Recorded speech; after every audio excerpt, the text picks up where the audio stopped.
els sembla, president, senyor Gené i senyor Díaz, si els sembla bé, doncs donarem pas a començar la jornada que porta per títol La transformació digital a Celsa Group, clau per la sostenibilitat. Agraïm la seva presència a vostès i a tots els membres que s'han inscrit en aquesta jornada. Per tant, sense més, té la paraula el president de la Fundació per la Indústria, senyor Esteve Gené. Quan vulgui, senyor Gené. Moltes gràcies. Benvinguts i benvingudes a aquesta nova jornada per apropar les grans empreses industrials amb seu a Catalunya a les nostres pimes industrials que organitza la Fundació per la Indústria.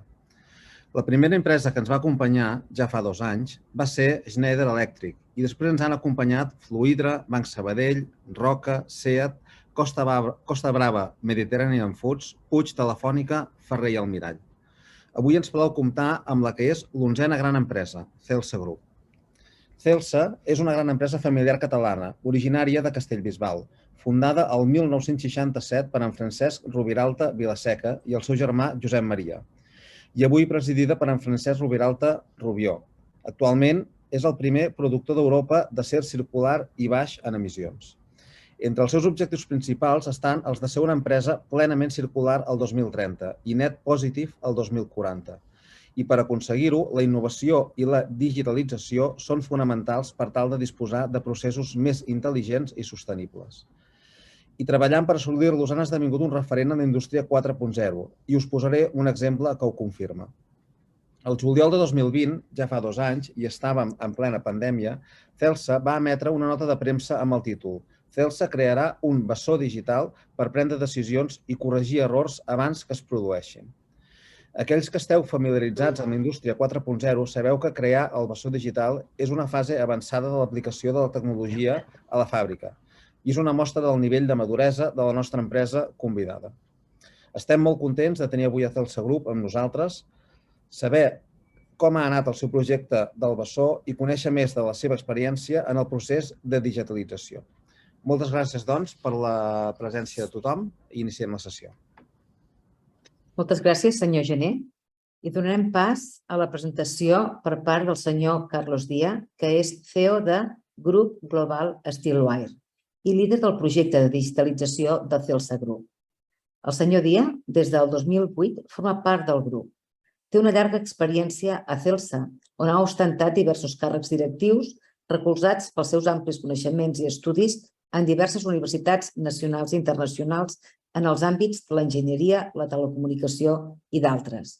Sense més, senyor Díaz, agraint-li la seva presència una vegada més, té la paraula. Moltes gràcies.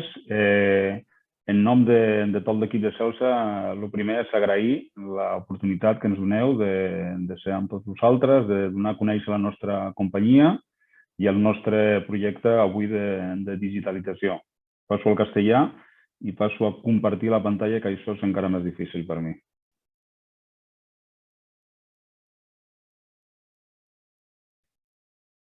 Sí? Veieu bé?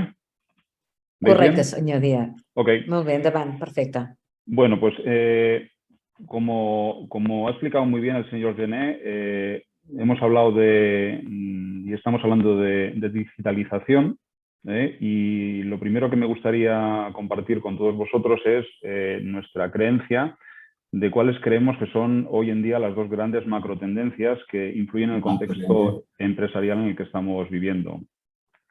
Una es la digitalización y la otra es la sostenibilidad. Y ambas, sumadas en este título, pues de alguna forma van a ser el contenido de mi presentación, que luego pasará a una segunda parte un poco más técnica, donde Óscar Cumiñá, os explicará uno de los principales proyectos piloto que en este momento tenemos en marcha, que es el proyecto Power AF.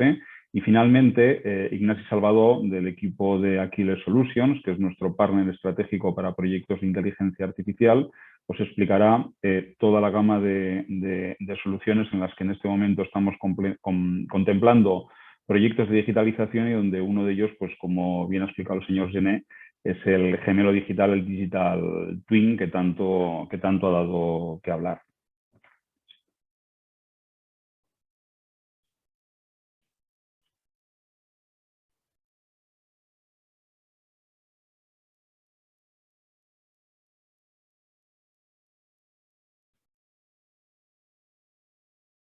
Me he quedado callado porque tengo problemas con la transparencia. ¿No le avanza? No. Si quiere, vuelva a repetir, dejar de compartir, volver a compartir, Sí, voy a intentarlo otra que vez. suele funcionar.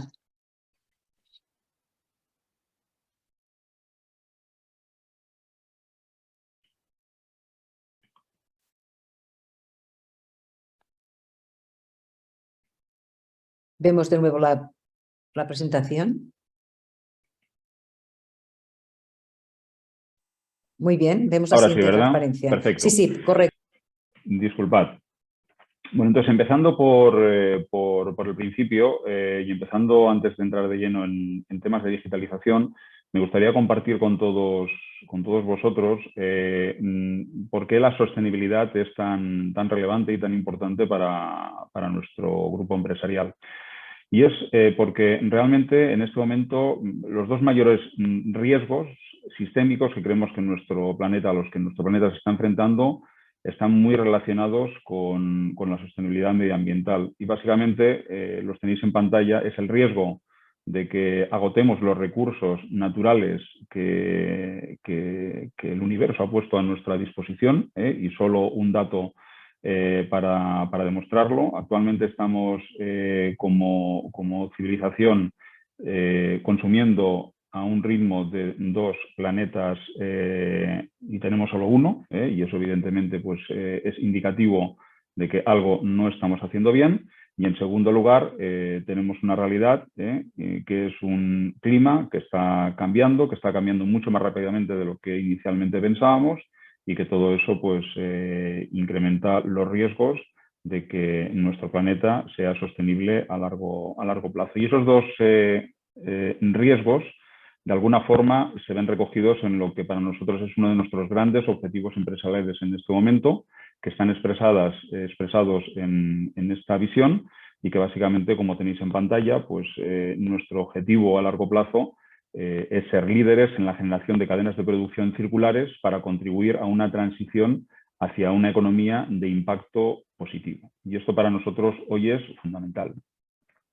Dicho esto, os voy a dar cuatro cifras para que tenga todo el mundo, y sobre todo aquellos que no conocéis tanto al Grupo Celsa, una idea de quién somos nosotros, más allá de la presentación que se ha hecho al principio.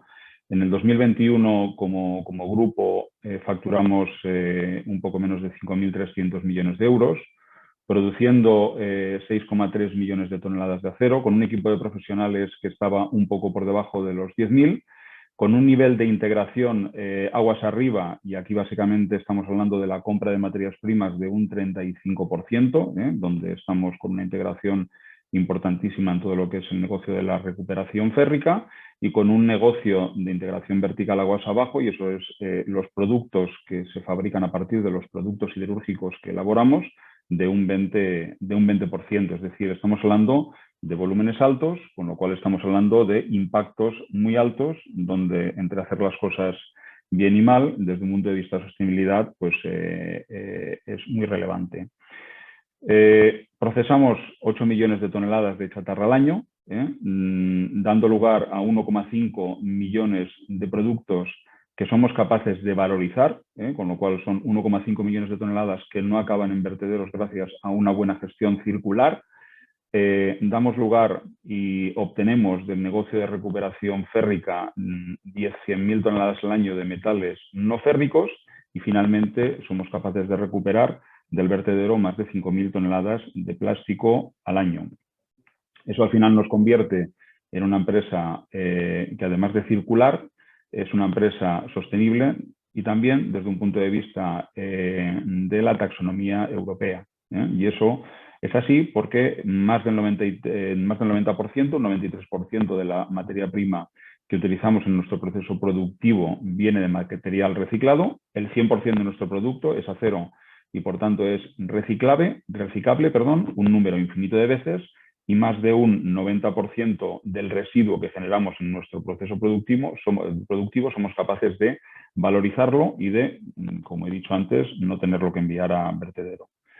Con esto, pues básicamente tenemos un proceso productivo que se diferencia del tradicional y clásico, del original en siderurgia, que es el alto horno, porque a través de hornos eléctricos somos capaces de producir acero con un nivel de calidad alto y con un nivel de emisiones medioambientales 10 veces inferior a lo que sería una tecnología tradicional. Así, Celsa es una empresa circular y además es una empresa que es de forma natural baja en emisiones. Así, objetivos a largo plazo se han mencionado anteriormente. Tenemos un objetivo 2040 de ser una empresa net positive y a 2030 queremos ser 100% circulares, es decir, queremos llegar a valorizar ese 100% de producto y poderlo entrar otra vez en la economía de forma circular, y queremos descarbonizar un 70% en nuestras emisiones de tal forma que en 2030 estemos casi ya en el nivel objetivo de 0 emisiones. Volvemos entonces al principio. 2 megatendencias: sostenibilidad, digitalización. Si entramos en la digitalización, después de haber hablado de la sostenibilidad, si entramos en la digitalización, básicamente hay que pensar en una palabra: dato. Y al final, la transformación digital persigue una ambición, y una ambición que es que sea el dato el que gobierne la empresa. Es decir, que cuando tomamos decisiones, que cuando trabajamos en procesos, trabajamos en optimización, trabajamos en cualquier área que forma parte del ámbito de gestión empresarial, el dato sea un elemento fundamental. Y para eso, pues es importante que el dato sea un dato correcto, que sea un dato suficiente y que sea un dato accesible. Y por eso, la base de un proyecto de transformación digital, de un proyecto de gobierno del dato, es, y lo tenemos en pantalla en la base del gráfico, una plataforma digital estructurada. Al final, un proyecto de digitalización es un proyecto que básicamente consiste en un proyecto de transformación digital, ¿vale? Donde cuando hablamos de transformación digital, todos tendemos a pensar inmediatamente en la palabra digital, porque es la palabra novedosa, y nos olvidamos muchas veces de la palabra transformación. Y está demostrado que en un proyecto de transformación digital, la parte digital, la pata digital es importante, relevante, pero la pata de transformación es la fundamental. Y por eso, como veis en este gráfico, además de arquitectura digital, cuando se aborda un proyecto de transformación digital, hay que hablar de cambios organizativos, hay que hablar de impacto en la organización, hay que revisar modelos de gestión, hay que hablar de cultura, hay que hablar de gestión del cambio, hay que hablar de muchas cosas que nada tienen que ver con el 1 y el 0, que nada tienen que ver con el transistor o con la física cuántica, y que tienen que ver con la gestión empresarial, y que es algo que no debemos olvidar. Por ello, nuestro roadmap, la hoja de ruta que nosotros hemos diseñado y que diseñamos en su momento en el grupo y que periódicamente volvemos a revisitar, volvemos a reformular para asegurarnos que vamos por el camino, es una hoja de ruta que tiene componentes técnicos, pero también tiene componentes de gestión empresarial. Es una hoja de ruta que intenta abordar pues, todo lo relacionado con la arquitectura digital, con la arquitectura del dato, con el disponer de unas infraestructuras mínimas que nos aseguren de tener una plataforma que ordene datos, que almacene datos de forma sostenida en el tiempo. Queremos tener, una organización que tenga los recursos, que tenga el nivel de formación, que tenga el nivel de competencia, tanto desde un punto de vista de aplicaciones digitales en nuestras plantas, como aplicaciones digitales en nuestra supply chain, como aplicaciones digitales en nuestro ámbito comercial. Queremos tener una organización que tenga la capacitación y que tenga la estructura adecuada para el nivel de ambición que nos estamos proponiendo. Queremos tener modelos de gestión que se adapten y con aplicaciones que obtengan valor del dato, porque al final en un proyecto de transformación digital lo que se persigue es aprovechar la digitalización para obtener una mejora en tu modelo de negocio. Es decir, la digitalización no es el fin, la digitalización es el medio. Y al final, para poder obtener esa puesta en valor, los modelos de gestión tienen que ser capaces de incorporar aplicaciones que obtengan valor de ese dato.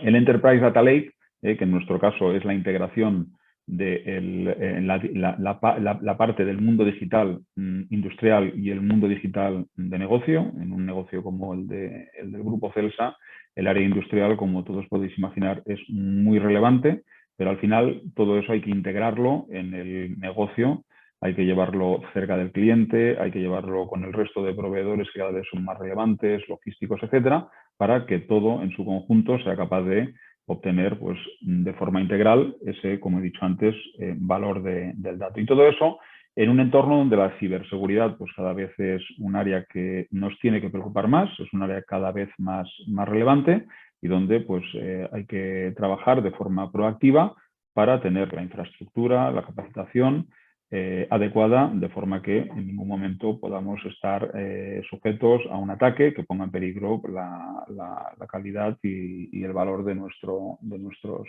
datos. Como ejemplo, en arquitectura digital, básicamente de lo que se trata es de aplicar un concepto que en el mundo de la transformación digital es habitual y que es el data lake. Al final, el data lake no deja de ser un elemento, data de dato, lake de lago, que básicamente lo que viene a decir es que en un proyecto de transformación digital, en un proyecto donde lo que queremos es obtener un dato que nos aporte valor, el cuidar ese dato es fundamental. Y el que cuida del dato es el data lake, ¿vale? El data lake es una gran plataforma que básicamente tiene dos grandes capacidades. Una, es capaz de trabajar de forma normal con altos volúmenes de información. Y dos, es capaz de trabajar de forma normal con datos heterogéneos, ¿vale? Con datos que a veces son series temporales, a veces son tablas normales, y al final son datos que cada uno con un origen totalmente diferente y sobre todo de una naturaleza totalmente diferente, tienen que convivir, porque al final es la suma de esos dos tipos de datos lo que acaben aportando el valor. Entonces, el elemento que consigue que todo eso conviva de forma normal, el elemento que consigue que no se arme un lío de datos y que luego no dediquemos un tiempo, no desperdiciemos, mejor dicho, nuestro tiempo en intentar sacar y separar el grano de la paja, es ese data lake, que es un elemento fundamental en todo lo que es una estructura digital y es uno de los elementos que yo desde el grupo y por nuestra experiencia os recomiendo como uno de los elementos a trabajar, a mimar, para ser capaces de sentar bien las bases en un proyecto de digitalización. En paralelo y a partir de aquí siempre aparecen dos tipos de aplicaciones, las aplicaciones de visualización, que son las que veis ahí como ejemplo con fondo verde, y las aplicaciones de obtención de valor del dato en sí mismo, que están relacionadas ya con la introducción de algoritmos, digamos, la inteligencia artificial. Luego daremos dos datos sobre qué es esto de la inteligencia artificial, pero la inteligencia artificial que al final es la que de una forma habitual es la que acaba siendo capaz de obtener ese valor de ese dato. Como resumen, nosotros hoy tenemos más de 73 proyectos en marcha, proyectos que están tanto en nuestras acerías como en nuestras laminaciones, proyectos de muy diversa tipología.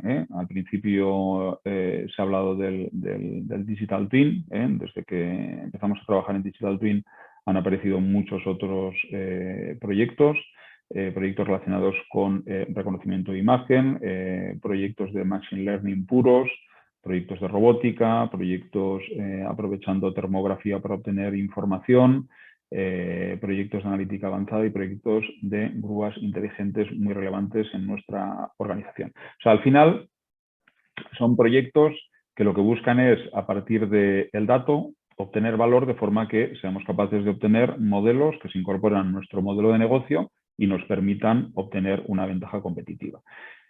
73 proyectos, como podéis imaginar, es una cantidad muy alta, es difícil de gestionar y es muy fácil perderse por las ramas, ¿vale? Entonces, al final, cuál es la forma que estamos adoptando de cómo gestionar estos proyectos para intentar hacerlo de forma eficiente. Aquí hemos echado mano de lo que sería la cultura startup, de cómo en las startups se abordan los problemas, y de esto seguro que en esta conferencia hay gente que sabe mucho más de startups que nosotros. Es una cultura que apuesta por el emprendimiento y es una cultura que básicamente lo que busca es experimentar y escalar. Es decir, ir creciendo, consolidando escalones, y en este momento pues nuestra apuesta pasa por, en este fondo de 73 proyectos, hemos seleccionado menos de 10, y a partir del resultado obtenido en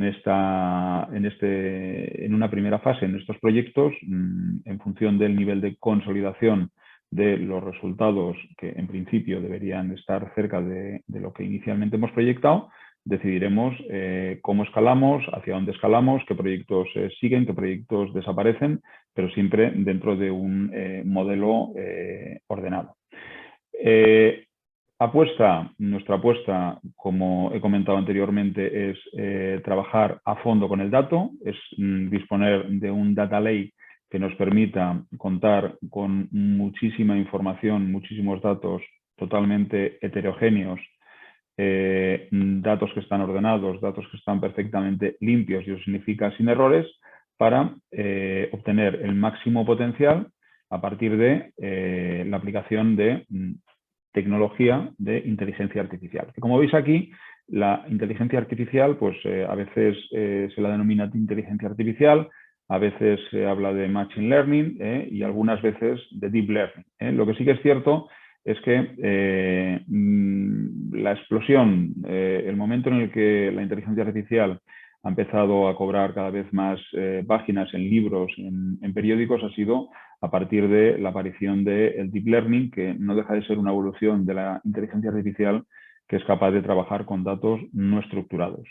Esto, que es bueno saberlo, pues hay que decir que es muy caro. Es decir, entrenar un algoritmo de deep learning es un proceso que requiere de una cantidad de datos. Si ya la inteligencia artificial y el machine learning se trabaja con muchos datos, con deep learning se trabaja con una ingente cantidad de datos. Entonces, esto lo contamos para que lo conozcamos, para compartirlo, pero donde nosotros apostamos hoy para obtener ese valor está en medio, está en el machine learning, porque el machine learning al final es lo que te permite trabajar con el dato estructurado, con un dato que está suficientemente trabajado previamente por los equipos de las organizaciones, y por eso es muy importante el know-how, el ser capaces de disponer de ese know-how dentro de tus equipos y dentro de tus departamentos técnicos, para con ese conocimiento, procesando datos, seas capaces de aplicar unos algoritmos que son una solución óptima entre lo que sería una inteligencia artificial básica y una inteligencia artificial muy avanzada, pero muy cara, que es el deep learning. ¿Cuáles han sido las fuerzas que han impulsado la inteligencia artificial y por qué de un tiempo a esta parte pues, hemos pasado de casi no hablar a hablar mucho de inteligencia artificial? ¿Por qué parece que ahora la inteligencia artificial va a ser capaz de cambiar el mundo? Pues básicamente por tres motivos.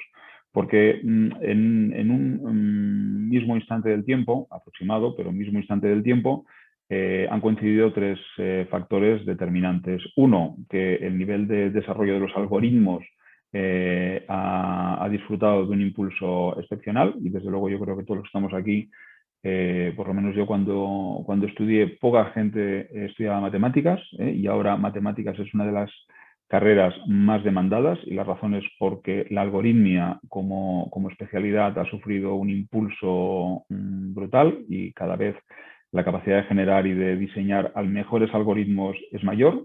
El segundo elemento que ha impulsado es la capacidad de computación. O sea, cada vez los microprocesadores tienen mayor capacidad de procesar más operaciones por segundo, y eso pues se debe al desarrollo normal de la tecnología. Y el tercer elemento es la aparición de la famosa nube, el iCloud, llamémosle en inglés o llamémosle en castellano, pero al final lo que se ha sumado son tres grandes fuerzas. O sea, cantidades ingentes de datos, la nube, cantidades brutales de procesar datos, el microprocesador y capacidad excepcional de diseñar algoritmos por parte del ser humano, que es la algoritmia. Y con esto, que básicamente lo que pretendía ser es una descripción general de nuestro proyecto, una conexión entre el proyecto de digitalización y el proyecto de sostenibilidad, me gustaría ya dar paso a Óscar Cubiñá. Óscar Cubiñá es el director de acería de Celsa Barcelona y al mismo tiempo está dentro del equipo de digitalización del Grupo Celsa conmigo, y es la persona que está liderando los proyectos de acería a nivel de Grupo Celsa. Óscar, desde el principio ha estado detrás de uno de los proyectos relevantes para nosotros, que es el proyecto Power EAF, que es un proyecto que lo que busca es digitalizar el horno, que es uno de los procesos más relevantes en siderurgia. Y bueno, sin más, doy la palabra a Óscar, dejo de compartir. Óscar, tomas tú el control. Muy bien, Carlos, muchas gracias. Vamos a ver.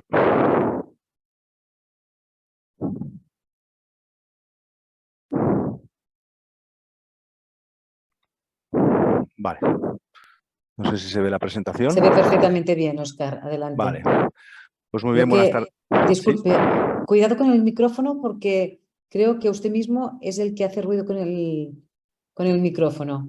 Ahora está perfecto. Vale, Gracias. muchas gracias. Bueno, buenas tardes a todos. Gracias, Carlos, por la presentación. Y bueno, yo lo que os voy a explicar es un proyecto concreto que estamos desarrollando en la acería de Celsa Barcelona, el proyecto Power AF. El proyecto PowerF lo que intenta es disminuir el consumo eléctrico del horno eléctrico de fusión de la acería en Celsa Barcelona utilizando la inteligencia artificial. Entonces, para que... A ver si avanza. Vale. Os voy a poner un vídeo muy corto de 3-4 minutos en la cual se describe el proceso productivo de la acería para que lo conozcáis y sepáis cómo es el proceso de una acería.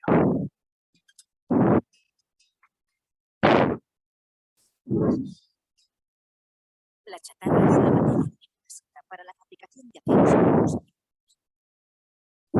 Es sometida a severos controles e inspecciones, tanto en su lugar como en la recepción del material en fábrica, y clasificarlo en función de su... Óscar, escuchamos poco el vídeo y mucho su respiración. ¿Podemos empezar de nuevo? Sí. Con más sonido en el vídeo, por favor. Bueno, Y estamos escuchando su respiración que nos tapa el vídeo. Vale. Gracias.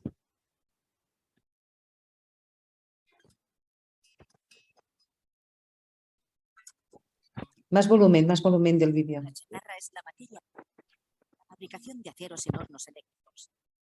Bueno, es lo máximo que puedo ponerlo. La chatarra es la materia prima básica para la fabricación de aceros en hornos eléctricos. Es sometida a severos controles e inspecciones, tanto en su lugar de origen como en la recepción del material en fábrica, y clasificada en función de su tipología.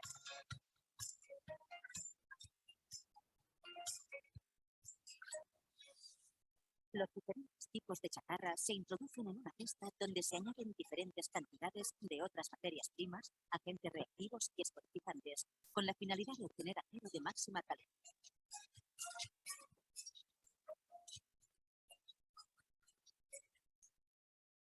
La cesta con la chatarra se transporta sobre el horno eléctrico donde se vacía para su fusión.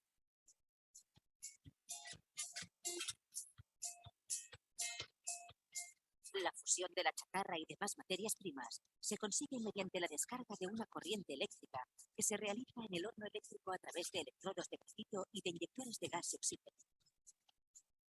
El resultado es el acero líquido.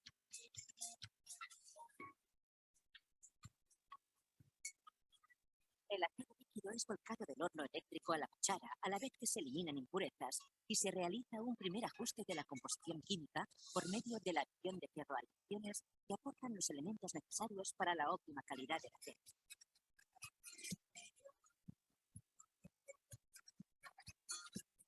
En el ajuste completo de la composición química y la temperatura del baño de acero, mediante la adición de ferroalquilaciones y el insuflado de argón desde el fondo de la cuchara, asegurando con ello la eliminación completa de impurezas como inclusiones y azúcar.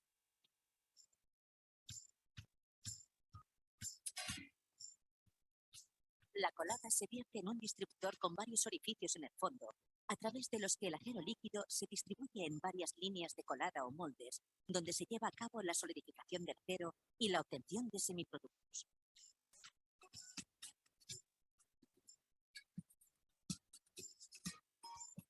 Las compañías de Celsa Group atienden a través de sus productos a clientes de sectores tan diversos como la construcción, la energía, la automoción, los bienes de equipo, la agricultura, la ganadería, la pesca, la mecanización, la cerrajería, la forja, la minería, la estampación y la construcción naval.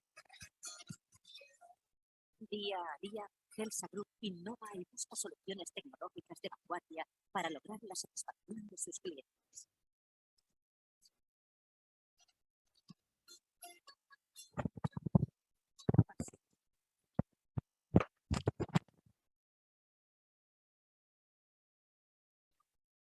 Bueno, espero que se haya más o menos escuchado. ¿Se me oye bien ahora? Se te oye muy bien. Adelante. Vale. Bueno, pues en el vídeo podéis ver un poquito lo que es el proceso productivo de una acería. En este caso tenemos aquí representado un resumen del proceso del vídeo que os hemos presentado. Y básicamente el proceso PowerF lo que se centra es en esta parte del proceso, en la parte del horno eléctrico, en la optimización del consumo eléctrico del horno eléctrico, ¿vale? Al final, los hornos eléctricos de fundición de acero son un proceso que es muy alto consumidor de energía, pudiendo llegar a consumir más de 630.000 megavatios al año y en coste pues 150 millones de euros al año. Y al mismo tiempo son procesos complejos en los que intervienen muchos factores, muchas variables que determinan el consumo eléctrico final consumido para fundir una colada. Al final, pues un ahorro de 10 millones, pues del 10%, perdón, serían 15 millones de euros, un ahorro simplemente un 1%, pues ya es un 1,5 millón de euros, ¿no?, al año. Con lo cual el potencial de ahorro es muy importante. Para eso estamos en el proyecto PowerF utilizando algoritmos avanzados que permiten analizar las más de 400 variables que intervienen en el proceso de fusión de un horno eléctrico y que determinan el consumo, y a partir del análisis de estas variables poder generar recomendaciones operativas tanto a los ingenieros de proceso tanto como a los operadores que operan el horno para darles indicaciones e instrucciones para reducir el consumo eléctrico de cada colada. Al final, lo que esperamos es una reducción estimada del consumo específico del orden de un 5% en energía eléctrica, proporcionar parámetros óptimos para los ingenieros de horno, pues para configurar el horno de la manera más óptima desde el punto de vista eléctrico, ¿no? Y al final también, pues evidentemente, si una colada consume menos energía, la duración de la colada es menor y, por tanto, la productividad de la fábrica es más elevada. Eso son el proyecto PowerF. Al final, nosotros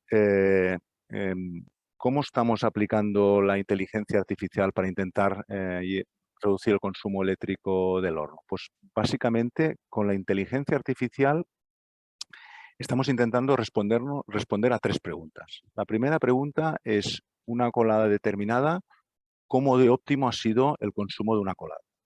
Pues a continuación podéis ver un histograma de los diferentes consumos eléctricos que hemos tenido en una serie histórica. Puede ser los consumos eléctricos de un mes, de 6 meses o de un año de las coladas producidas en la acería.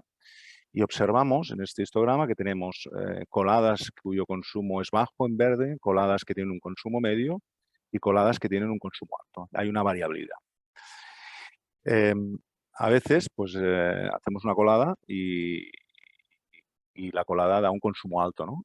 Como puede verse pues en la parte roja del histograma. Bueno, pues lo que estamos intentando con esta aplicación de inteligencia artificial es seleccionar unas coladas óptimas en términos de consumo eléctrico, como por ejemplo coladas que se han producido en la parte izquierda del histograma, y comparar y ver qué diferencias hay entre la colada que acabo de fabricar y las coladas identificadas como óptimas desde un punto de vista de consumo eléctrico. Evidentemente aquí hay un margen de mejora importante en reducción de consumo eléctrico y en ahorro económico, ¿no? Ahora bien, si seleccionamos como coladas óptimas las coladas que están muy a la izquierda del histograma, son coladas que tienen poca significancia estadística, que he sido capaz de repetirlas pocas veces, ¿no? Y por tanto que tienen, digamos, una baja replicabilidad y que por tanto la aplicación probablemente no sea todo lo fiable que pueda ser, porque al final estamos hablando de estadísticas, estamos hablando de que se deben de repetir varias veces los fenómenos para tener una garantía de que ese fenómeno sea replicable, ¿no? Si nos ponemos en el otro extremo y cogemos, seleccionamos como óptimos las coladas que son en el promedio de la campana, mi objetivo es decir, bueno, pues yo no quiero tener ninguna colada que tenga un consumo superior a la media, ¿vale? Evidentemente el margen de mejora es más pequeño, pero sin embargo, claro, el margen de mejora es más pequeño, pero la replicabilidad es mucho más alta porque estadísticamente he sido capaz muchas veces de producir coladas con ese consumo, con ese consumo medio. Por tanto, es menor el margen de mejora, pero es mejor la replicabilidad porque estadísticamente es más significativo. Al final, donde seleccionemos el punto óptimo de qué coladas cogemos para optimizar y analizar las diferencias respecto a la colada que acabo de fabricar, va a determinar, evidentemente, los ahorros que queremos conseguir. Al final, cuanto más a la izquierda coja, cuanto más a la izquierda del histograma seleccione coladas óptimas, más a la izquierda del histograma, el ahorro es mayor. Pero como he dicho, pues al final la replicabilidad y la significancia, es menor.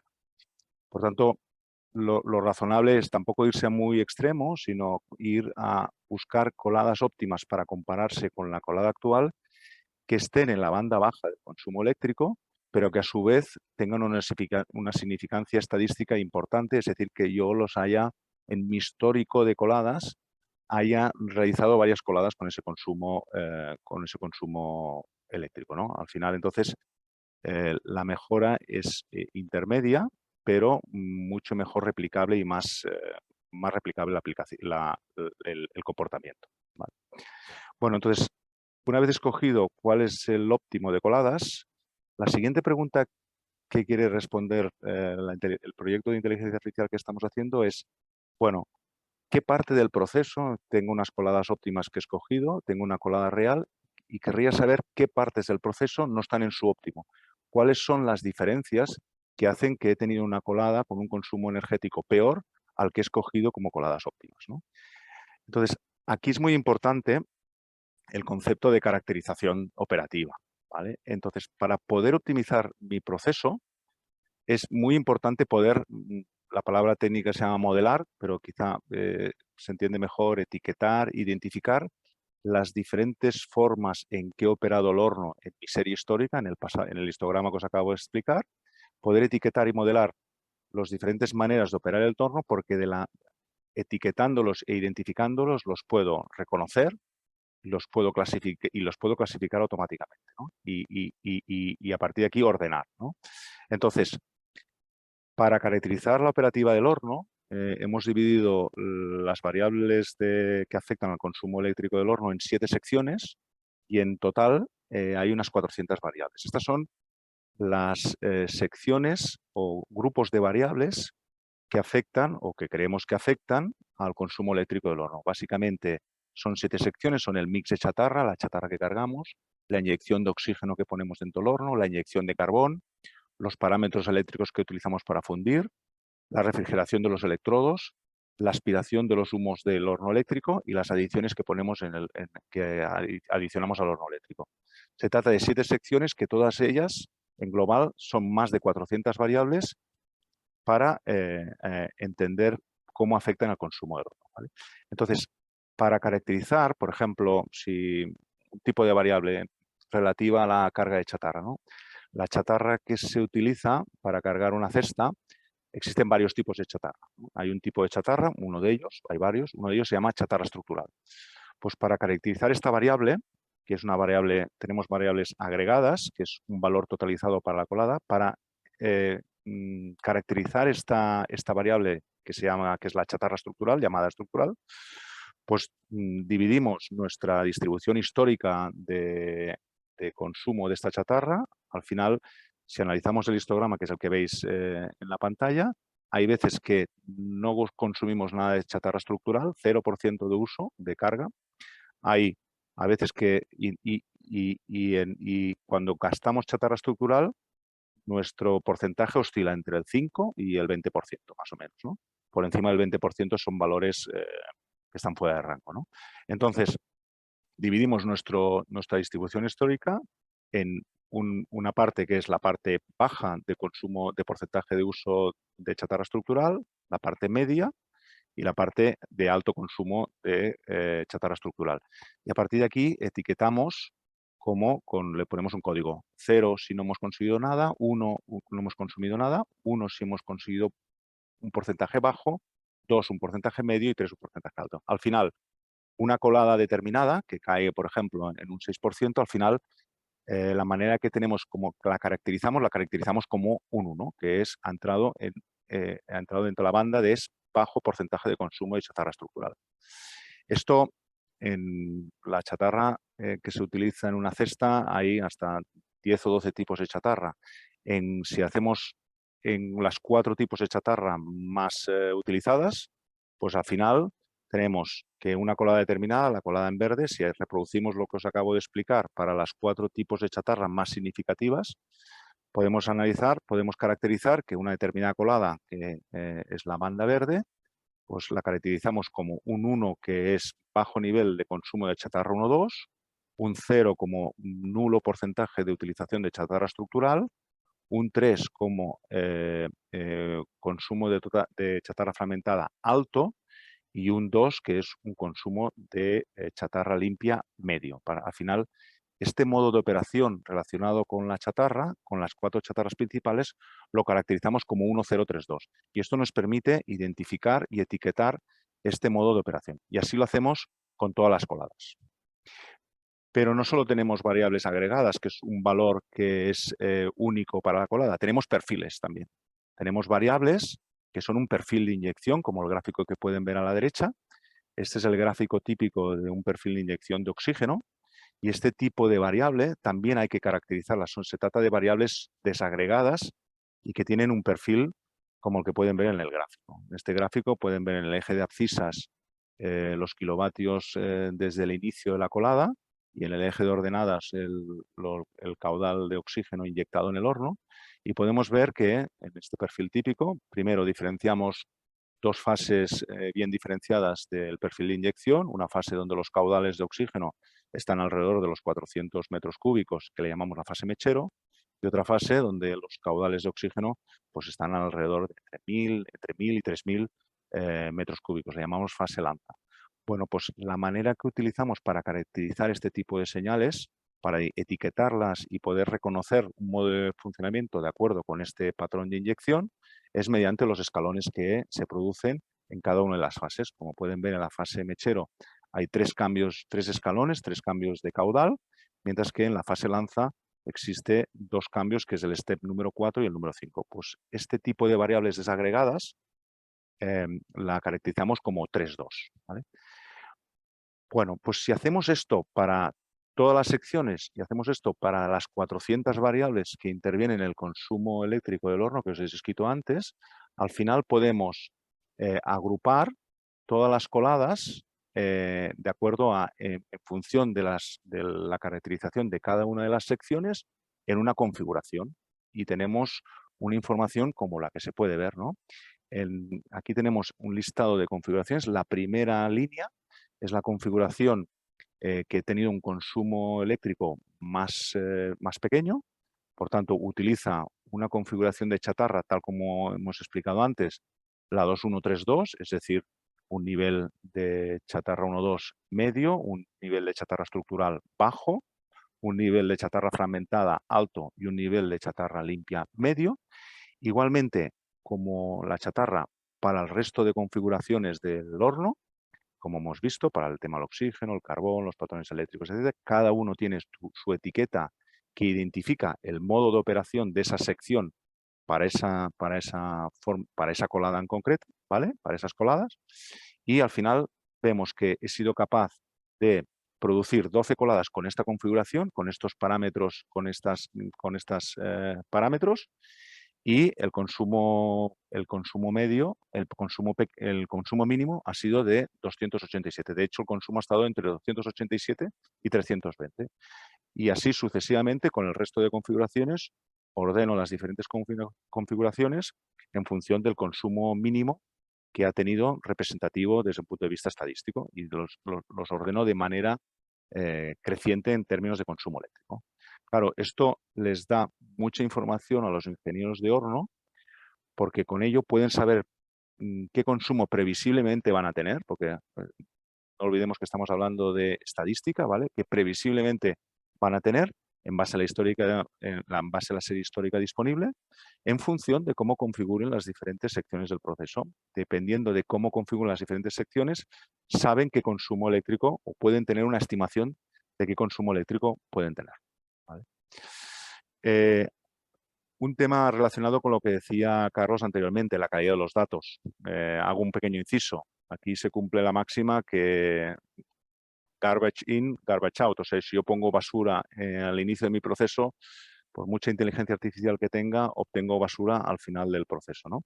Entonces, por eso es muy importante el concepto de data intelligence, que es pasar de un set de datos, un data lake, que son datos en crudo, a un modelo de datos. Un modelo de datos es un set de datos que ha sido procesado, analizado, limpiado de valores erróneos, etcétera. ¿Por qué?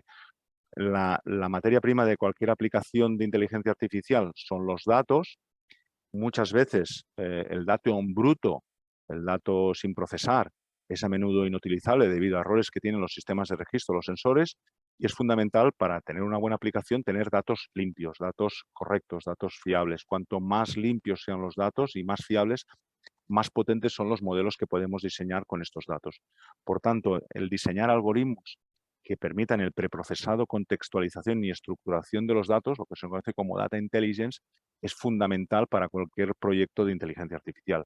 Y procesos como un watchdog o un sistema de vigilancia de datos, pantallas como la que están viendo ahora en este momento, donde para cada colada te indica si los datos son correctos en verde, si tienen algún defecto amarillo o son directamente erróneos, en el caso de rojo, pues es fundamental para llevar un control de la calidad de datos y darse cuenta de que los datos que estamos recibiendo pues no son correctos, ¿vale? Esto Claro. es muy importante. Oscar, creo que tenemos poco tiempo, ¿eh? Sí, ya acabamos. Por último, una vez ya sabemos la parte del proceso que no está en su óptimo, pues a partir de aquí generamos recomendaciones. Recomendaciones que pueden ser tanto a nivel de los ingenieros de horno como los operadores de horno. El ingeniero de horno puede configurar el horno, el operario del horno pueden solo modificar las consignas del horno, ¿vale? Entonces, en el caso de ingenieros de horno, pues la tabla que os he enseñado antes, el ingeniero de horno puede acceder a los diferentes patrones, por ejemplo, en este caso, al patrón de oxígeno, ¿vale? Y puede ver, en este caso, es una configuración en la cual hay 48 coladas, de las cuales 13 coladas se han hecho con un consumo mínimo de 330 y mediante esta representación se puede ver el perfil de las 13 coladas que han tenido el consumo mínimo, que es el perfil en gris, para que el ingeniero pueda configurar los patrones de inyección para que siempre estén dentro de la banda gris, que es la banda óptima. Para los operadores de horno tenemos recomendaciones relacionado con las variables agregadas. Pues si el rango de la última colada está dentro del rango óptimo, ha caído dentro del rango óptimo, por ejemplo, para el caso de la chatarra, el rango óptimo y el rango de la última colada realizada. También hay recomendaciones sobre qué valores tengo que aumentar, los de la derecha, o qué variables tengo que disminuir para estar dentro del rango óptimo, ordenadas de más a menos desviación. Y también tienen información sobre los perfiles de inyección. En este caso, se les representa el consumo de la última colada, que es en color marrón, y en la última colada han tenido un consumo, en este caso concreto, han tenido un consumo de 344, el consumo mínimo recomendado es 335, hay esos 9 kilovatios de diferencia, y lo que le dice la aplicación es hay que intentar empujar el patrón marrón y meterlo dentro de la banda gris, que es la banda óptima para llegar a conseguir esos 9 kilovatios que nos faltan de diferencia. Y también tienen datos para poder comparar sobre esta última colada realizada con las últimas coladas, con las coladas óptimas y poder ver las diferencias también en formato tabla. Así damos recomendaciones tanto a responsables de horno como a operarios de horno para conseguir pues, estar siempre en el mínimo consumo. Y eso es un poquito todo lo que os quería explicar. Muchas gracias por vuestra atención. Muchas gracias, Óscar. Nuria, no sé cuánto tiempo nos queda porque Ignasi ajuste agenda. Un cuarto de hora. Un cuarto de hora Perfecto. sin problema, Carlos. Perfecto. Pues a continuación voy a dar la palabra a Ignasi Salvador. Ignasi, que en el pasado además fue compañero nuestro en el grupo Celsa, actualmente trabaja para Aquiles Solution, que es el partner estratégico actualmente de Celsa Group para proyectos de inteligencia artificial y es una persona que os va a dar una visión del nivel de potencial que hay detrás de la inteligencia artificial, hablando de aplicaciones prácticas más allá de la que también ha descrito Óscar en su presentación. Ignasi. Muchas gracias, Carlos. A ver, necesitaré que me habilitéis como host para poder compartir la pantalla. Si no... Fet, ja ho veig. Ja ho està. veig, sí. Perfecte. Molt bé, moltes gràcies. A veure. Vale. Veieu la pantalla ara, suposo, no? Sí, correctament. Perfecte. Perfecto. Muy bien, pues nada, a ver, en un cuarto de hora quería explicaros un poco qué oportunidades hay de digitalizar diferentes procesos aplicando inteligencia artificial, aparte de los que ya hemos visto, ¿no? Bueno, primero aclarar que dentro de inteligencia artificial hay como dos grandes mundos. Un mundo es el mundo de la optimización, que es bueno, lo que antiguamente era la investigación operativa o OR, que básicamente trata con problemas de optimización. Esos problemas son problemas en los que una persona normalmente está decidiendo pues cómo cuadrar un planning, cómo cuadrar un almacén, cómo cuadrar lo que sea, ¿no? Y siempre digo que cuando en la empresa tienes a una persona que está dedicando un tiempo cada día o cada 2 días o cada 3 días a cuadrar un puzzle, pues eso es carne de proyecto para poder encontrar la solución óptima. Y la idea es encontrar una solución que sea óptima y que además la encuentres de una forma relativamente rápida.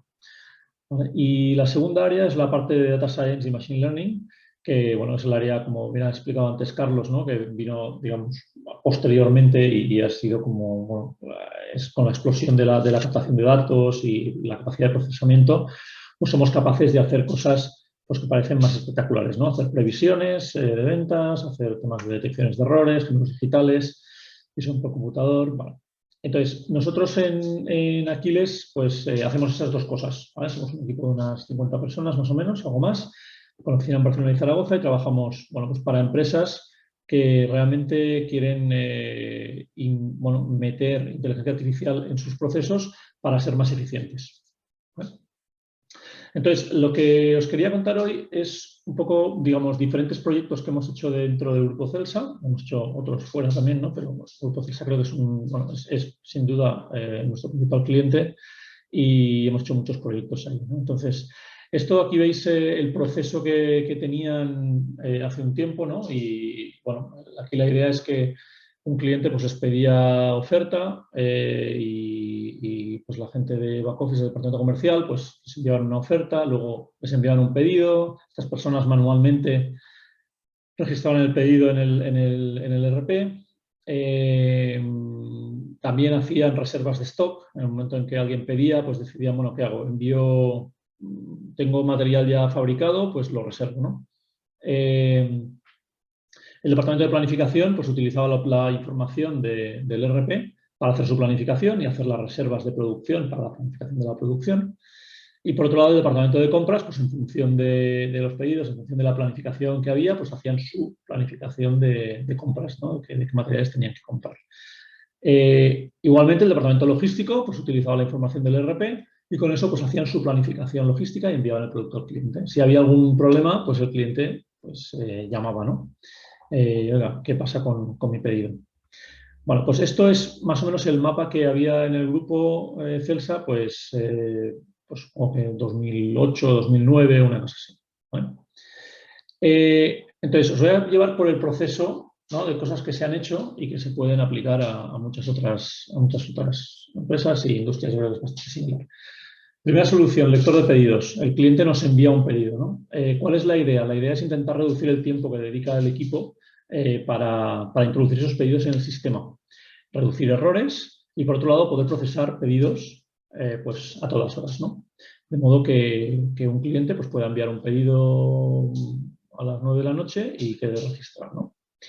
¿De qué estamos hablando? ¿Cuál es el problema? Pues el problema es que los clientes emiten los pedidos en un formato que uno no puede controlar y, por tanto, cada uno lo estructura de una forma diferente, se refiere a los productos de una forma diferente bueno, entonces no es sencillo automatizar todo ese proceso, ¿no?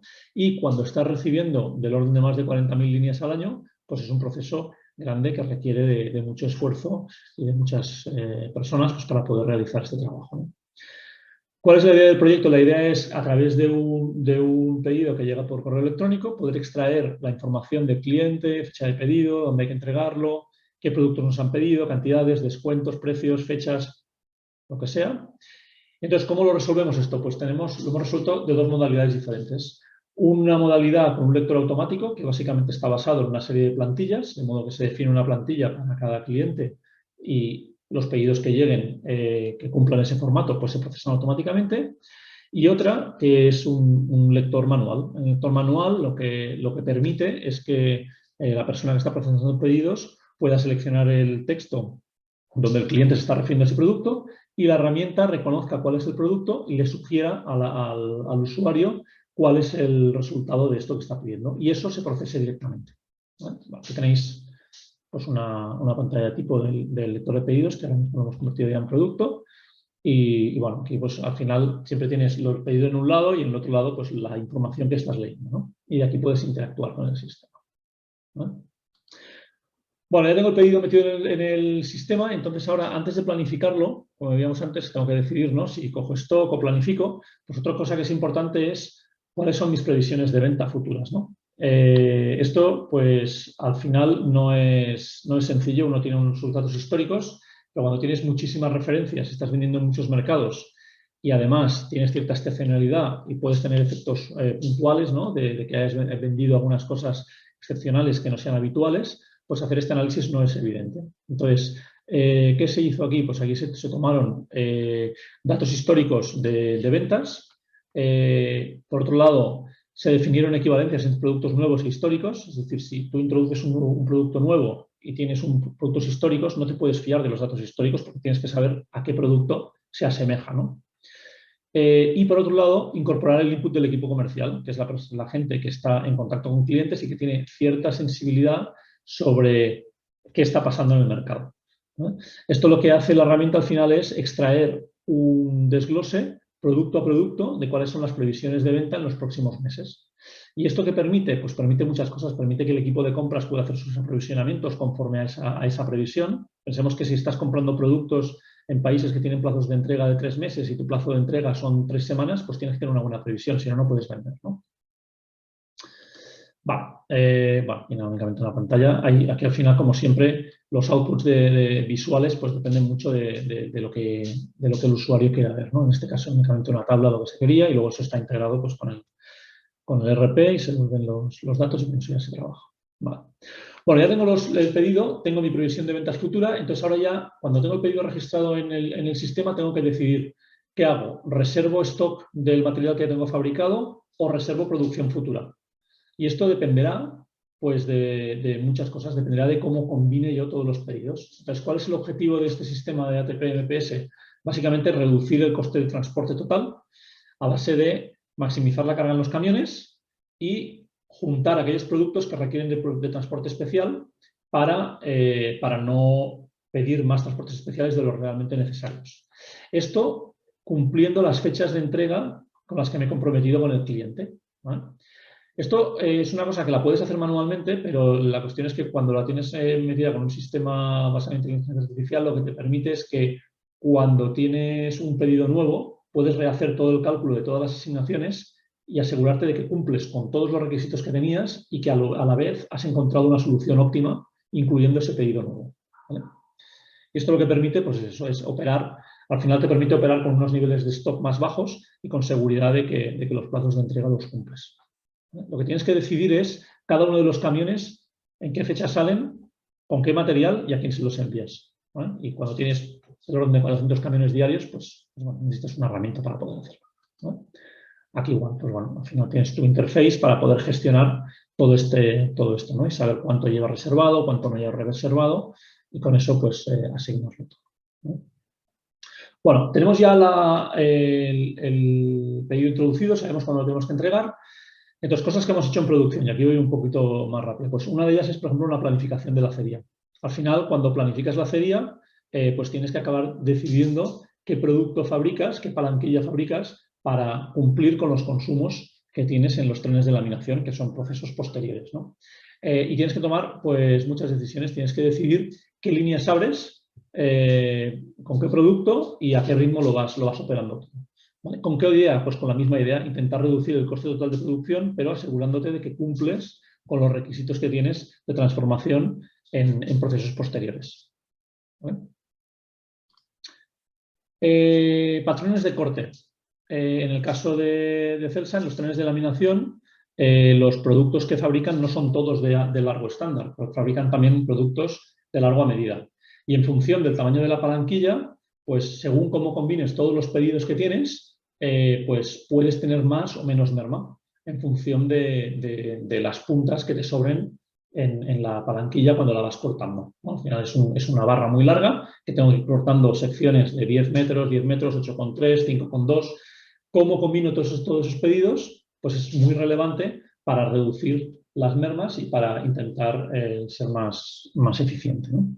Pues bueno, esto es una herramienta que permite hacer esto. Esto se aplica a acero, se aplica a papel también, ¿no? Y a otras industrias que también hemos hecho aplicaciones, pero otra vez es un problema de cuadrar un puzzle, ¿no? Otro ejemplo en producción, el uso de los anillos. Esto que veis aquí es un perfil que está siendo laminado a través de unos anillos que le van dando forma. Estos anillos, con el paso del tiempo, se van desgastando. Y a medida que se van desgastando, hay que irlos puliendo y me sirven para fabricar perfiles más pequeños. Cuando tengo muchos anillos, de dimensiones muy diferentes, no es evidente cuál es el anillo que tengo que pulir para fabricar la siguiente campaña. ¿Qué hace esta herramienta? Pues lo que hace esta herramienta es optimizar el consumo de todos esos anillos, asegurándonos de que realmente pulimos aquello que es realmente necesario, de modo que la vida útil de los anillos se alargue, y con eso conseguimos pues, tener que comprar menos anillos para fabricar la misma cantidad de producto final, ¿no? Bueno, y otro ejemplo, ya pasada la producción, planificación de carga de camiones y rutas. Esto pues, es para una empresa también del grupo que no fabrica vigas, sino que fabrica cerramientos.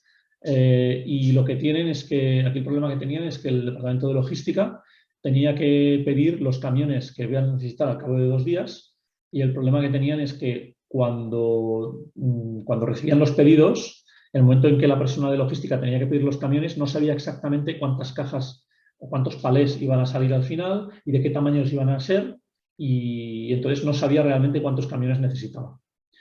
¿Qué se hizo aquí? Pues hizo una solución que lo que hace es tomar los pedidos desde el ERP y desde ahí hacer las combinaciones, hacer la combinación óptima de todos esos productos en diferentes palés en función de lo que había pedido cada cliente, para poder dimensionar esas cajas, saber cómo se colocaban en los camiones y luego poder hacer las rutas de entrega optimizadas también de estos camiones, ¿no? Teniendo en cuenta que además la carga tenía que ser estable entre parada y parada, y que bueno, pues, era un problema con muchísimas opciones de cálculo y que había que asegurarse de que se pudiera resolver adecuadamente, ¿no? Son 3 problemas acoplados: uno el de la composición del picking, otro el de la carga de camión y otro el de las rutas, ¿vale? Y están resueltos todos a la vez, ¿vale? Aquí hay únicamente un brevísimo vídeo donde se ve un poco la herramienta, pues cómo acaba funcionando, ¿no? Al final lo que hace es hacer el cálculo, está tomando los datos, empieza a calcular. Aquí esto está pasado rápido, estos han pasado 3 minutos, ha estado 3 minutos calculando, y a los 3 minutos ya tiene el diseño de cada una de las cajas que van en los camiones y de las rutas asociadas. Cada color es un cliente, está puesto de modo que cuando haces paradas intermedias pues no tengas que mover la carga para descargar un cliente y cargar el siguiente, ¿vale? Y bueno, esto al final pues es una solución que ahorra tiempo y te asegura que la solución es lo que tiene que ser. En resumen, al final, hoy en día, ese mismo proceso que hemos visto al principio, pues tiene otra pinta totalmente diferente, ¿no? El lector de pedidos hace que los pedidos se registren automáticamente. Por otro lado, se está también utilizando pues, para, en algunos casos, dar ofertas en función de una herramienta de pricing que desarrollaron otra gente, que permite enviar las ofertas automáticamente. La parte de previsión de demanda permite que se haga una buena planificación de compras, ¿vale? El sistema TPMPS hace la reserva de producción y la reserva de stock, y por otro lado, la herramienta de planificación permite lanzar esa planificación completa. Y eso es todo. Esto es únicamente, pues nada, ejemplos un poco de las cosas que se han podido desarrollando y que realmente, pues bueno, son algunas de las cosas que la inteligencia artificial permite hacer en las empresas hoy en día. Doncs moltíssimes gràcies, tant al senyor Díaz com al senyor Cubinyà i al senyor Salvador. Han estat una presentació molt més que molt interessant, realment admirable a tota la seva feina. Doncs, si no hi ha més intervencions per part dels ponents, no sé si el senyor Díaz vol afegir algun tema, i si no, senyor Díaz, potser vol afegir vostè, està silenciat? ¿Sí? Sí, no, disculpa, Nuria. Perdón. Aunque parezca mentira, estoy teniendo varios problemas con mi ordenador, lo cual en una conferencia sobre digitalización no apoya mucho al ponente o a los ponentes, por lo menos a mí, pero bueno, disculpas. Desde aquí sí, no ho notem. Simplemente como un poco como cierre, y viendo un poco de lo que hemos hablado al principio y de lo que pues, conjuntamente con Óscar y con Ignacio hemos intentado explicaros. Bueno, lo primero es recogiendo un poco el... Ahora sí que l'hem perdut, senyor Díaz. En aquest moment ha quedat silenciat. Ara. Sí. Sí, ara. Sí, estaba diciendo que recogiendo y empezando un poco por el principio de la presentación, recogiendo el testigo de la sostenibilidad, pues reafirmar que para nosotros la sostenibilidad es, aparte de una macro tendencia, es un elemento fundamental en nuestra estrategia empresarial. Para nosotros hay dos economías, una la circular y otra la lineal. Nosotros apostamos por la economía circular y animamos a todos los que están hoy en esta conferencia pues, a subirse al carro de la circularidad y en la medida de sus posibilidades y cómo eso se puede integrar de forma normal en sus negocios, pues nos gustaría que os unierais al Club de la Circularidad. Y por decir algo como a modo de resumen sobre digitalización, como habréis podido ver, la digitalización en general da lugar a proyectos que a veces son complejos y visto desde fuera pues puede asustar un poco. Nosotros desde luego llevamos mucho tiempo trabajando en digitalización y al final después de mucho tiempo trabajando acabas aprendiendo que hacer bien lo básico es muy importante. Y hacer bien lo básico, como hemos visto antes, es que antes de meterte en algoritmos hay que trabajar bien el dato, y un buen dato es la madre de todas las batallas, y por muy buen algoritmo que tengas, si no tienes un buen dato, pues no tienes nada que hacer. Dos, que cuando hablamos de digitalizar no estamos hablando de informatizar, no estamos hablando de mecanizar procesos, estamos hablando de obtener valor de los datos que existen en la organización y que lo que hay que hacer es capturarlos, ordenarlos, gestionarlos a través de una buena plataforma digital y obtener a partir de estos datos valor. También hemos visto, y Óscar lo ha explicado muy bien, no basta solo con tener una plataforma, con tener un data lake, necesitas y sigues necesitando evidentemente disponer de técnicos cualificados que te ordenen esos datos, que te los etiqueten, que te los modelen. Pongamos el adjetivo que pongamos al final, seguimos necesitando de personas que sean expertos en las materias que queremos digitalizar, porque sin ellos el coste es infinito. El deep learning está muy bien y puede hacer grandes cosas, pero evidentemente está muy lejos de lo que una empresa en general podría permitirse en condiciones normales. Y lo dicho, dato, cuidar el dato, hay que cuidar el dato con una buena plataforma, hay que hacerlo poco a poco, experimentando y escalando, y luego no olvidándose de que, aparte de un problema técnico, tenemos un problema de cambio cultural, tenemos un problema de cambio organizacional, tenemos un problema de transformación que hay que gestionar y que tiene que ser uno de los elementos también claves en un proceso y en un proyecto de digitalización para una empresa de 2 trabajadores, igual que para una empresa de 10.000. Moltes gràcies, senyor Dia. Ara comencem, doncs, si els sembla, el torn de preguntes dels assistents. Tenim preguntes que ens ha demanat el senyor Joan Roca per part d'assistents industrials, que és el cas del senyor Roca. Li donem la paraula al senyor Roca perquè pugui formular-nos la pregunta o les preguntes que vostè consideri. Buenas tardes. Ante todo, la más sincera felicitación desde una óptica de una pequeña o mediana empresa que también hace sus recorridos para la digitalización y la sostenibilidad. Yo le quería hacer la pregunta al señor Díaz. Ahora usted lo ha nombrado en esta última intervención, porque usted ha dicho, y nos encontramos también, como no podía ser de otra manera, en las pequeñas empresas, que toda la transformación digital ha venido acompañada de un cambio cultural importantísimo. Y mi pregunta es, ¿cuáles son o han sido los principales problemas para la implantación de este cambio cultural? Porque nosotros vemos en su presentación, y está muy bien, una gran empresa, pero también en las pequeñas y medianas empresas, uno de los problemas, si no el principal, para llevar a cabo todos estos cambios es la generación de talento. Y aquí realmente encontramos serias dificultades para generar este talento, para formar a las personas que tenemos y poder llevar a cabo a nuestra dimensión los cambios digitales y los cambios de sostenibilidad. Esta era la pregunta para el señor Díaz. Si quiere, ya enlazo con la segunda, que era más práctica, para el señor Salvador, que estaba hablando, he hecho la presentación para la automatización de todos estos pedidos, estos formatos de pedidos, y también, desde la óptica de la PYME, hoy hablo desde una empresa integrada en el sector textil.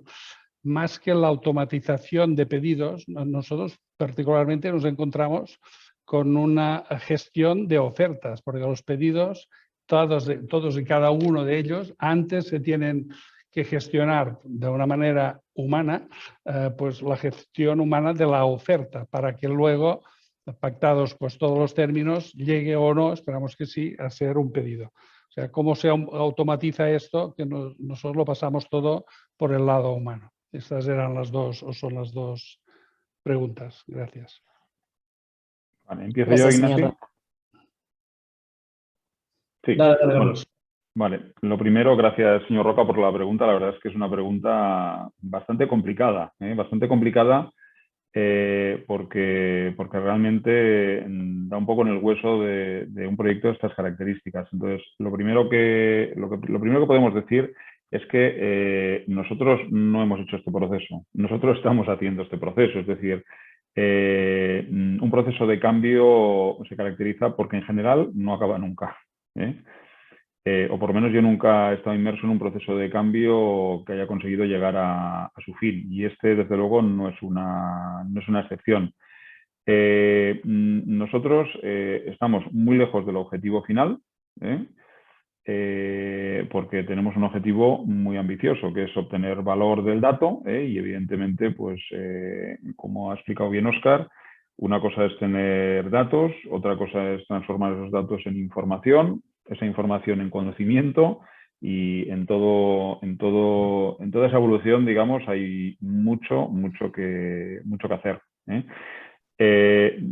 Nuestra recomendación es tener claro que si por algún sitio hay que empezar es por el dato. Desde el punto de vista de elemento diferencial. Y cuando hablamos de talento, para mí el talento no es un problema de digitalización. Para mí el talento es un problema de todos los ámbitos de gestión empresarial. O sea, nosotros como organización estamos convencidos de que el talento es lo que puede hacer de nuestro grupo un proyecto diferencial, pero no para digitalización, para cualquier cosa, para digitalización, para sostenibilidad, para todo, porque las personas estamos convencidos que marcan la diferencia, y en un proyecto de digitalización parece que el talento pues tenga que ser un elemento que genere más dificultades que en otras partes o en otras áreas de la empresa, pero yo creo que no. Yo estoy convencido de que en general el talento es un problema, si es un problema o es una ventaja, si lo es, que es totalmente transversal. Lo que pasa que la digitalización siempre da un poco más de miedo, parece que sea un tema mucho más tecnológico y que necesites o que dispongas de menos recursos y bueno, y es cierto, y es cierto que realmente estamos hoy en día en un mundo donde hay una fiebre por la digitalización, por la automatización, por la robótica, que está haciendo que escaseen los buenos profesionales expertos en eso. Pero antes de necesitar imperiosamente ese tipo de profesionales, hay otras muchas cosas que se pueden hacer y el ordenar el dato y el trabajar del dato es una de ellas. Y esas muchas veces se pueden hacer con gente de la casa, que es la que realmente te va a decir cuál es el dato, dónde está el dato y cómo puedes trabajar con él. No sé si, señor Roca, le respondo, pero lo que se necesita también es mucha paciencia, mucha paciencia. Gracias, señor Díaz. Y felicidades otra vez. Y bueno, por mi parte, respecto al tema de las ofertas, cierto, claro, depende del tipo de negocio. Hay negocios en los que realmente todo el proceso de oferta es un proceso muy tedioso. Ahí hemos hecho, yo creo que hay dos approaches, dos formas de hacerlo, y las hemos probado las dos. Una de ellas es a base y eso depende del tipo de negocio, pero como decía Carlos, hay que tirar del dato. Entonces, al final, uno ha ofertado muchísimas cosas en su vida y sabe cuáles son los parámetros que mueven o no mueven una oferta. Y por lo tanto, ahí hemos hecho dos tipos de cosas. Por un lado, un cotizador, que al final es en base a datos históricos que yo he ido ejecutando y haciendo ajustes digamos que puedan llevar esos datos a ser representativos hoy en día, tener una herramienta que en función de las características de la solicitud que me está haciendo el cliente, permita que el equipo comercial sea capaz de generar una oferta muchísimo más rápido. Con seguridad de que los márgenes que está teniendo en cuenta los puede cumplir. ¿Vale? Y esto, dependiendo del negocio, pueden ser cosas muy diferentes. No tiene nada que ver un negocio, ¿no?, que haga piezas, que un negocio que haga proyectos totalmente diferentes uno de otro, pero esa es una forma. Tirar de los datos históricos y utilizar esos datos para realmente ver dónde estamos. Y el segundo enfoque es un enfoque mucho más determinístico, que tiene que ver con tener las reglas que configuran el producto, ¿no? Y esto hemos hecho ahora recientemente un programa para una pyme que se dedica al tema de chimeneas industriales, en el que tienen una herramienta que tienen metidos todos sus datos de productividad, todos sus costes y todo, y al final hemos hecho una herramienta que permite que un comercial, sin tener conocimientos técnicos, sea capaz de generar una oferta que está al 95% bien hecha. Y luego al final hay una persona que la revisa, la ajusta y la envía, ¿no? Esa és. Gràcies per les respostes i preguntes. Res. Passem la paraula al senyor Josep Albet, que també té una pregunta. Endavant, senyor Albet.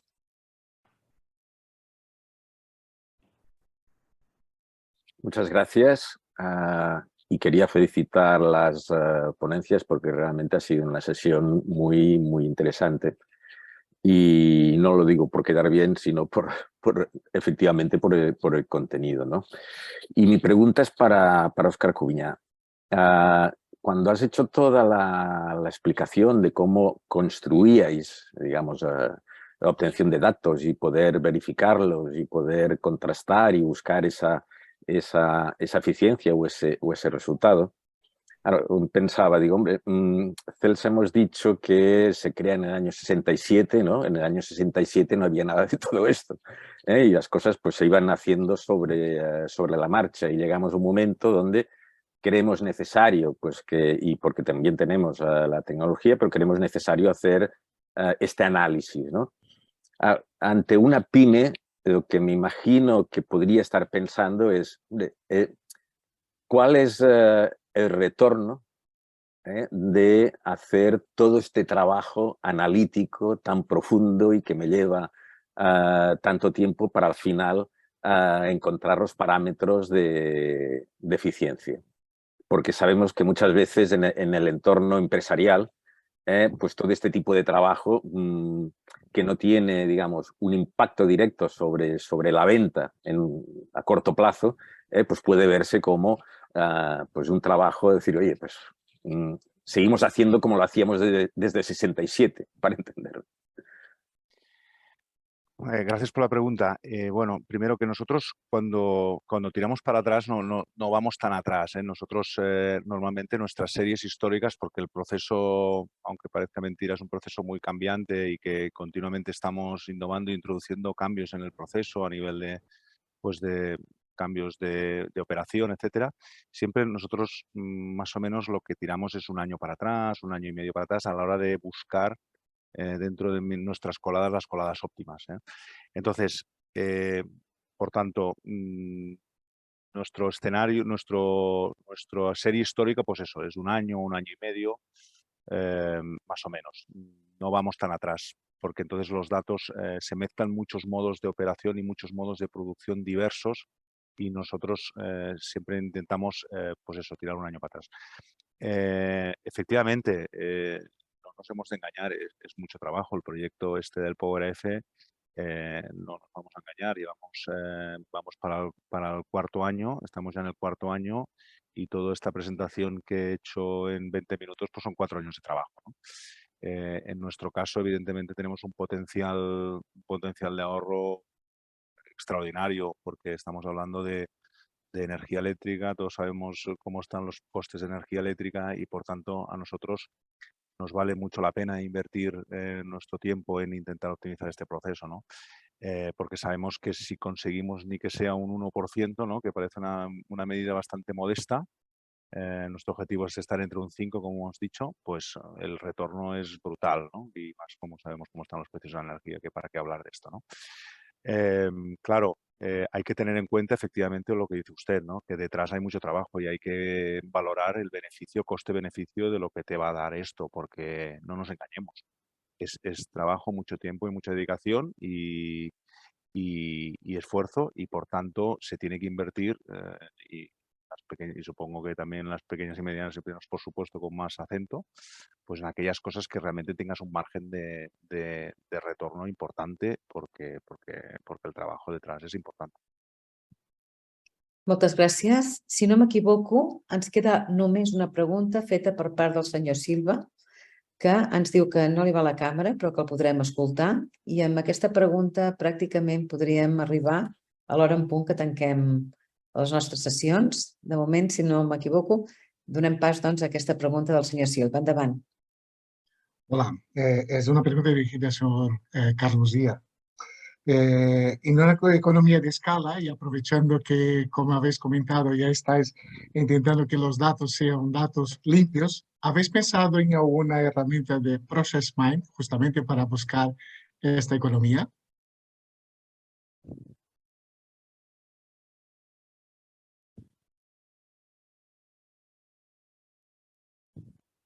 Creo que está en mute, señor Carlos. Sí, disculpa, José.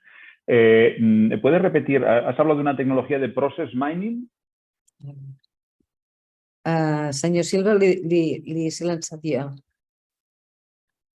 Si es vol vostè, senyor Silva, tornar a donar veu.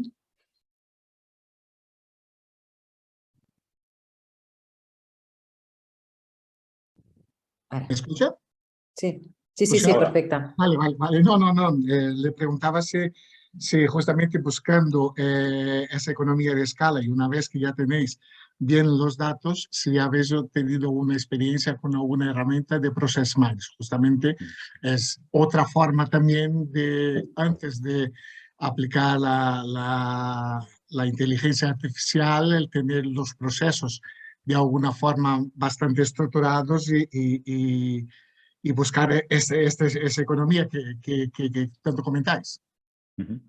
Vale, yo creo que hemos hecho una presentación que a lo mejor ha generado una expectativa, es decir, porque estás diciendo que tenemos un nivel avanzado de datos y eso todavía no es así. Es decir, como le he intentado responder al señor Roca, que también en otro aspecto, pero también estaba preguntando sobre un nivel de evolución que él entendía que es superior al que realmente es, en datos nos pasa lo mismo. O sea, nosotros todavía hoy, y llevamos tiempo trabajando, estamos trabajando en el diseño de lo que es nuestro data lake. Tenemos dos áreas de actuación, una en lo que sería la optimización de un data lake para todos los datos industriales, y en este momento estamos añadiendo a ese proceso la combinación al mismo tiempo de la selección de lo que sería un proceso de Enterprise Data Lake, que sería el Data Lake que hibridaría de alguna forma los datos de procesos industriales con los datos de procesos empresariales, ¿vale? Y estamos ahí, y por tanto de momento no estamos yendo más allá de eso, es decir, no estamos a partir de esos datos buscando una mejora, digamos, automatizada en los procesos industriales. Vale. Quizás ese sería un proceso siguiente. Muy bien, muchísimas gracias. Gràcies. Moltes gràcies. Doncs estem arribant al final de la jornada. No sé si hi ha alguna altra pregunta.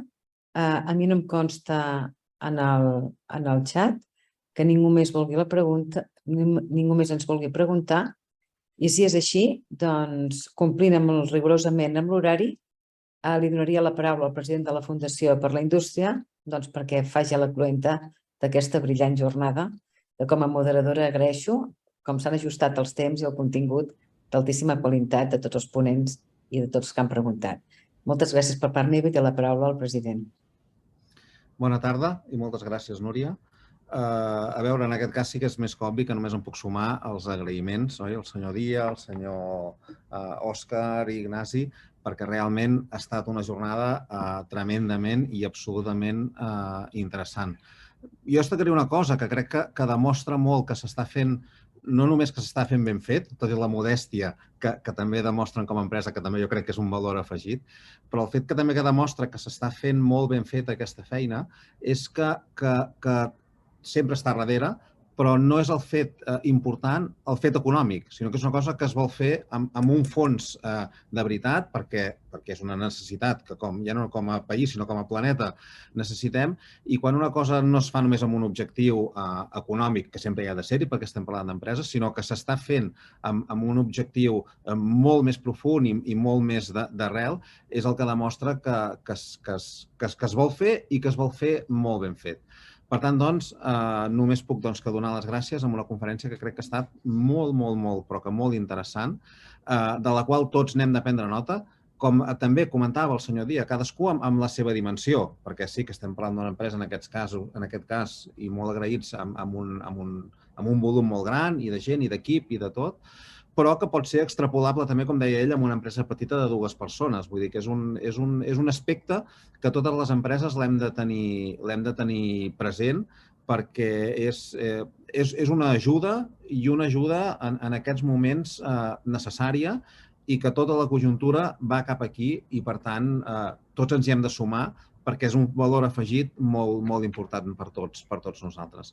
Per tant, doncs, només donar-vos les gràcies a tots per la vostra assistència i sobretot, en els ponents per haver-nos obert aquest projecte tan interessant i tan bo per tots plegats. Moltes gràcies, doncs. Gràcies. Gràcies. Gracias.